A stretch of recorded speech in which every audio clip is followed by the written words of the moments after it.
ज्या माणसानं स्वरूप बदललं, गोरगरिबाच्या कष्टाला ज्या माणसाच्या प्रयत्नानं ताकद आली आणि गेली 40 वर्ष या तालुक्यामध्ये खऱ्या अर्थानं ज्या माणसानं संघर्ष केला, ते नेतृत्व या तालुक्याचे लोकनेते आदरणीय शहाजीभाऊ पाटील साहेब बंडूभाऊंना मार्गदर्शन करण्यासाठी गावखेड्यातलं राजकारण, समाजकारण, अर्थकारण एकत्र त्याचा सुवर्ण मिलाप करून गावाचा गाडा कोणत्या पद्धतीनं हाकला जातो, या राज्यात नव्हे तर देशात ज्या माणसानं शिकवलं ते आदर्श सरपंच भास्करराव पेरे पाटील साहेब यांचंही या ठिकाणी बंडूभाऊंना आशीर्वाद देण्यासाठी आगमन झालंय। व्यासपीठावरती युवा सेनेचे नेते सागरजी पाटील आहेत, सांगोला नगरपालिकेचे माजी नगराध्यक्ष रफिकभाई नदाफ आहेत, उपनगराध्यक्ष नितीन आबा आहेत, सर्व नगरसेवक आहेत, माझा मित्र योगेशदादा खटकाळे। आता बऱ्याच मान्यवरांचं या ठिकाणी स्वागत झालं, त्या सगळ्यांचीच नावं घेणं शक्य नाही, पण निश्चितपणे बंडूभाऊ गावात आल्यानंतर कमलापूरचा रोड पास केला का लक्षात आलं की एखादा माणूस स्वकर्तृत्वानं सर्वसामान्य माणसांना एकत्र घेऊन एखादी चांगली मुळी बांधतो, त्यावेळेस समाजातली 18 पगड जातीची माणसं त्या माणसाच्या पाठीमागं ताकदीने उभा राहतात। याचं उदाहरण आज बंडूभाऊच्या माध्यमातून मित्रांनो या ठिकाणी आम्हाला दिसलं।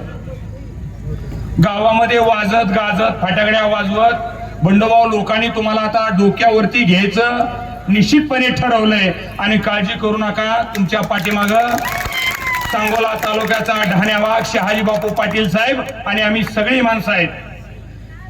याच्या पूर्वीच्या काळामध्ये आपण समाजकारण राजकारणामध्ये या गावखेड्यामध्ये केलेला संघर्ष आम्ही डोळ्यानं बघितला। एखादा पोरगा सर्वसामान्य घरातून राजकारणात समाजकारणात यायचं म्हणलं की बऱ्याच गाड्यांना त्रास होतो, त्याला उलट बोलणं, कुठेतरी अडकवणं, कामं लावणं, आणि कामं लावणं हे काय आपल्याला नवीन नाही। गेली अनेक वर्षाच्या समाजकारणामध्ये राजकारणामध्ये आपण तालुक्यात जवळून पाहतोय। या तालुक्याचं स्वरूप बदलण्यासाठी चिकमौत सारख्या एका छोट्या गावातला पोरगा या तालुक्याच्या व्यासपीठावरून सांगोला तालुक्याला टेंबूचं म्हैसाळचं पाणी आणतो, उजनीचं पाणी आणतो म्हणले तर माणसं थट्टा करायची, गावोगाव गमती करायची, आलं का पाणी, येतंय का पाणी। आता त्या सगळ्यांना सांगा, आठवणीनं सांगूया, उजनीचं पाणी सांगोला तालुक्याच्या 14 गावाला आणत असताना एकतपूर, कमलापूर, मंगेवाडी, आजनाळ्याचा भाग शहाजीबापू पाटील साहेबांच्या प्रयत्नानं उजनी योजनेमध्ये आणण्याचं काम या ठिकाणी केलंय। बंडूभाऊ, इथून पुढच्या काळामध्ये तुम्ही राजकारण, समाजकारण, तरुणाची फळी या तालुक्यामध्ये उभा करत असताना आपण कोणत्या जाती समूहातून येतो, कोणत्या घरातून येतो, कोणत्या समाज घटकातून येतो, याच्यापेक्षा आपल्या सोबत येणाऱ्या माणसाच्या प्रत्येक कामाला तुम्ही जर धावून आला तर भविष्यात तुमच्या केसाला जरी कुणी धक्का लावायचं ठरवलं तर तो धक्का लावू शकत नाही, एवढी युवकांची फौज आपण या ठिकाणी उभा करणं गरजेचं आहे।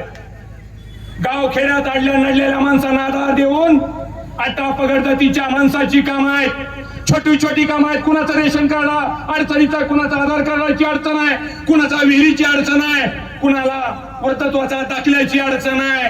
पेरे पाटील साहेब आपल्याला मार्गदर्शन करतील, पण गोरगरिबाच्या 18 पगड जातीच्या माणसाच्या पाठीमागे जर तुम्ही ताकदीने उभा राहिला तर या गावच्या भविष्याच्या राजकारणाचा सरपंच झाल्याशिवाय बंडूभाऊ आमचा राहणार नाही, हा या ठिकाणी मी विश्वास व्यक्त करतो। आणि या ठिकाणी नेत्याच्या वतीनं, सांगोला तालुका शिवसेनेच्या वतीनं तुम्हाला शुभेच्छा देत असताना आजच तुम्हाला सांगतो, तुमच्या आनंदाच्या कामात आमच्या नेत्याला बोलवलं न बोलवलं तर चालाल, पण बंडूभाऊ तुमच्या सोबत असणाऱ्या सगळ्या माणसावरती जर चुकून बाका प्रसंग आला तर शहाजीबापू पाटील साहेब नावाचा खमक्या माणूस तुमच्या पाठीमागे आल्याशिवाय राहणार नाही, एवढाच प्रामाणिक या ठिकाणी शब्द देतो आणि तुमच्या अभिष्ट चिंतन दिनानिमित्त मनपूर्वक शुभेच्छा देतो। माझ्या वाणीला विराम देतो। जय महाराष्ट्र।